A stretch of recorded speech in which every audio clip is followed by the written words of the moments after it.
Assalamualaikum warahmatullahi wabarakatuh. Perkenalkan, nama saya Kiken Maili dengan NPM 56 dari Program Studi Pendidikan Biologi. Di sini saya akan mempresentasikan makalah dengan judul Variasi Penggunaan Bahasa Daerah Mana dan Bahasa Bengkulu dalam Satu Waktu. Studi kasus pada penutur bernama Monica dengan dosen pengampu Dr. Catur Wulandari MPD. Baik, langsung saja ke bagian pendahuluan, yaitu ada latar belakang. Bahasa merupakan alat komunikasi utama manusia yang digunakan untuk menyampaikan pesan, perasaan, dan informasi kepada orang lain. Dalam masyarakat multilingual seperti Indonesia, penggunaan bahasa dapat berubah-ubah tergantung situasi, lawan bicara, dan tujuan komunikasi. Fenomena perubahan bahasa ini termasuk dalam bidang kajian sosiolinguistik, yaitu ilmu yang mempelajari hubungan antara bahasa dan masyarakat. Salah satu bentuk variasi bahasa yang sering ditemukan dalam kehidupan sehari-hari adalah penggunaan bahasa daerah. Masyarakat Indonesia termasuk masyarakat Bengkulu masih mempertahankan bahasa daerah sebagai identitas budaya sekaligus sarana komunikasi kekerabatan. Namun penggunaan bahasa daerah tidak selalu ditunjukkan untuk semua orang, melainkan bergantung pada siapa lawan bicara dan konteksnya. Fenomena ini terlihat ketika saya mengamati teman sekelas saya, yaitu Monica, seorang penutur asli bahasa Mana dari Bengkulu Selatan. Ketika berbicara dengan ibunya melalui telepon, ia menggunakan bahasa Mana secara penuh. Namun, ketika berbicara dengan saya di kampus, ia menggunakan bahasa Bengkulu yang lebih umum dan lebih mudah dipahami oleh masyarakat luas. Menariknya, bahasa Mana yang digunakan Monica memiliki banyak kemiripan dengan bahasa daerah saya, yaitu bahasa Padanguci Kaor.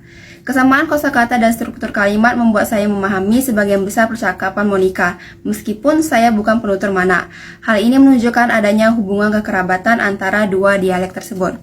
Lalu ada rumusan masalah. Rumusan masalah itu terdiri dari: 1. Bagaimana bentuk penggunaan bahasa Mana oleh Monica saat menelpon ibunya. 2. Bagaimana penggunaan bahasa Bengkulu oleh Monica saat berbicara dengan saya. 3. Apa saja perbedaan yang dapat diamati dari dua penggunaan bahasa tersebut. 4. Mengapa terdapat kemiripan antara bahasa Mana dan bahasa Padanguci. Dan yang kelima, faktor apa saja yang menyebabkan terjadinya perbedaan penggunaan bahasa. Adapun tujuan dari makalah ini: yang pertama, mendeskripsikan penggunaan bahasa Mana dalam situasi komunikasi keluarga. Kedua, mendeskripsikan penggunaan bahasa Bengkulu dalam komunikasi antar teman. Ketiga, menganalisis perbedaan linguistik antara kedua situasi tersebut. Yang keempat, mengidentifikasi kesamaan struktur dan kosakata Mana Padanguci. Yang kelima, menjelaskan faktor yang mempengaruhi terjadinya alih kode dan variasi bahasa. Sekarang kita masuk ke bagian bab 2, yaitu metode penelitian. Jenis penelitian yang saya ambil, penelitian ini dilakukan untuk mendeskripsikan penggunaan bahasa monik dalam dua situasi komunikasi berbeda, yaitu saat berbicara dengan ibunya menggunakan bahasa Mana dan saat berbicara dengan peneliti menggunakan bahasa Bengkulu. Penelitian menekankan pengamatan secara langsung terhadap percakapan, rekaman suara, analisis hubungan sosial yang mempengaruhi penggunaan bahasa. Fokus penelitian adalah bagaimana Monica menyesuaikan bahasa sesuai lawan bicara dan konteks komunikasi. Adapun subjek penelitian. Subjek penelitian adalah Monica, teman sekelas peneliti yang merupakan penutur asli bahasa Mana Bengkulu Selatan. Subjek dipilih karena merupakan penutur asli bahasa Mana sehingga dapat menampilkan ragam bahasa daerah secara alami, dapat berkomunikasi dengan lancar dalam bahasa Bengkulu sehingga memungkinkan pengamatan dua situasi komunikasi, dan bersedia direkam percakapannya untuk keperluan analisis data. Sumber data penelitian ini diperoleh dari dua jenis percakapan, yaitu percakapan Monica dengan ibunya dengan bahasa Mana, adapun medianya melalui telepon. Fokus bahasa digunakan dalam konteks keluarga, santai, dan ekspresif. Yang kedua adalah data penelitian dengan percakapan secara langsung dengan bahasa Bengkulu. Medianya adalah percakapan langsung di kampus. Fokus bahasa digunakan dalam konteks sosial, teman, lebih umum menyesuaikan lawan bicara. Selanjutnya adalah kita masuk ke bagian bab 3, pembahasan. Bentuk penggunaan bahasa Manak saat Monica menelpon dengan ibunya. Penggunaan bahasa Manak oleh Monica ketika berkomunikasi dengan ibunya menunjukkan karakter tuturan yang bersifat akrab, spontan, dan emosional. Bahasa yang digunakan cenderung tidak formal, berisi ungkapan-ungkapan khas kekerabatan, serta kosakata yang kuat mencerminkan identitas budaya daerah. Dalam percakapan tersebut, Monica seringkali memakai kata-kata seperti jemau yang artinya orang, kelau yang artinya nanti, serta pola kalimat yang seringkali berbunyi au di akhir kalimat. Intonasinya terdengar lebih lembut dan cepat, menunjukkan kedekatan emosional. Selain itu, pilihan katanya lebih berorientasi pada ragam tutur keluarga yang mencerminkan norma komunikasi budaya Manak.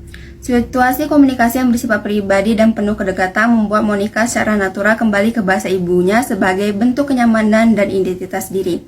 Penggunaan bahasa Manak muncul secara alami ketika Monica berbicara dengan ibunya melalui telepon. Lalu ada bentuk penggunaan bahasa Bengkulu saat berbicara dengan peneliti. Ketika berinteraksi dengan peneliti di lingkungan kampus, Monica beralih menggunakan bahasa Bengkulu yang lebih umum. Bahasa ini digunakan karena lebih mudah dipahami dan menjadi ragam komunikasi sehari-hari dalam lingkungan sosial dan heterogen. Kosakata yang digunakan lebih standar dan tidak seintim bahasa Manak. Intonasinya lebih datar dan terkontrol, serta struktur kalimatnya lebih jelas karena menyesuaikan dengan kebutuhan komunikasi antar teman. Perubahan ini menunjukkan kemampuan Monica dalam menyesuaikan bahasa sesuai konteks sosial dan pemahaman lawan bicara. Selain itu, terdapat perbedaan kosakata di ujung kalimat, di mana dalam penggunaan bahasa Manak biasanya diakhiri dengan kalimat au, namun di bahasa Bengkulu akhir kalimat seringkali berbunyi o. Kesimpulan ini diperoleh berdasarkan hasil rekaman yang didapat. Selanjutnya adalah ada poin perbedaan penggunaan bahasa Manak dan bahasa Bengkulu. Berdasarkan pengamatan, perbedaan kedua bahasa tampak pada beberapa aspek, yaitu pertama, kosakata. Bahasa Manak menggunakan kosakata khas daerah, misalnya jemau yang artinya orang, sedangkan bahasa Bengkulu menggunakan kosakata yang lebih umum dan dipahami masyarakat. Yang kedua adalah intonasi dan gaya tutur. Saat menggunakan bahasa Manak, Monica berbicara lebih cepat, ekspresif, dan intim, sedangkan saat menggunakan bahasa Bengkulu, tuturannya lebih teratur dan lebih netral. Ketiga adalah fungsi sosial bahasa. Bahasa Manak berfungsi sebagai bahasa identitas dan kekerabatan, sedangkan bahasa Bengkulu berfungsi sebagai bahasa pergaluan dan komunikasi lintas daerah. Lalu ada perbedaan struktur kalimat. Kalimat Manak lebih pendek dan langsung, sedangkan kalimat Bengkulu lebih berstruktur mengikuti ragam tutur harian di lingkungan sosial. Perbedaan ini memperlihatkan bagaimana seseorang dapat menyesuaikan ragam bahasa berdasarkan situasi dan kebutuhan komunikasi. Lalu ada kemiripan bahasa Manak dan bahasa Padang Guci. Hasil rekaman percakapan menunjukkan bahwa beberapa kosakata yang dituturkan oleh Monica mirip dengan kosakata yang digunakan oleh peneliti yang berasal dari Padang Guci. Kesamaan tersebut terlihat baik dari segi bunyi maupun makna. Hal ini dapat dijelaskan melalui teori divisi linguistik, di mana kontak budaya antar wilayah yang berdekatan menyebabkan pertukaran kosakata. Kesamaan antara bahasa Manak dan bahasa Padang Guci Kaur bukanlah hal yang mengejutkan, karena keduanya berasal dari rumpun bahasa yang sama dalam kelompok bahasa di wilayah selatan Bengkulu. Lalu ada faktor penyebab perbedaan penggunaan bahasa yang dalam konteks bahasa daerah. Perbedaan bahasa yang digunakan Monica dalam dua situasi dipengaruhi oleh beberapa faktor, yaitu yang pertama adalah lawan bicara. Bahasa Manak digunakan kepada ibu sebagai simbol kedekatan, sedangkan bahasa Bengkulu digunakan kepada peneliti karena lebih mudah dipahami. Yang kedua adalah konteks situasi. Percakapan keluarga bersifat personal dan emosional, sedangkan percakapan kampus bersifat sosial dan informatif. Yang ketiga adalah tujuan komunikasi. Bahasa Manak untuk membangun kekerabatan, sedangkan bahasa Bengkulu untuk memudahkan pemahaman. Yang keempat adalah kebiasaan dan lingkungan sosial. Lingkungan keluarga mempertahankan bahasa Manak, sedangkan lingkungan kampus lebih heterogen sehingga bahasa umum lebih dominan, yaitu bahasa Bengkulu. Yang kelima adalah identitas budaya. Monica menggunakan bahasa Manak sebagai bentuk identitas diri, sedangkan bahasa Bengkulu digunakan sebagai bentuk adaptasi sosial. Yang terakhir adalah alih kode dan campur kode. Terjadi peralihan bahasa atau alih kode karena Monica memiliki kompetensi bilingual dan terbiasa berpindah-pindah bahasa sesuai kebutuhan. Sekarang masuk ke bagian terakhir, yaitu kesimpulan. Penelitian ini menunjukkan bahwa penggunaan bahasa sangat dipengaruhi oleh konteks sosial, hubungan antar penutur, serta tujuan komunikasi. Monica menggunakan bahasa Manak saat berbicara dengan ibunya karena situasi yang bersifat akrab dan penuh kedekatan emosional.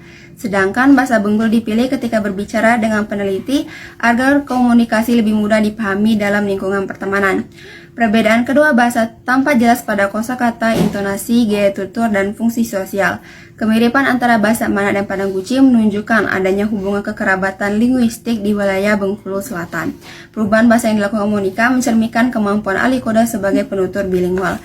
Demikian presentasi saya mengenai tugas bahasa yang diberikan oleh Ibu Catur Wulandari. Saya akhiri. Wassalamualaikum warahmatullahi wabarakatuh.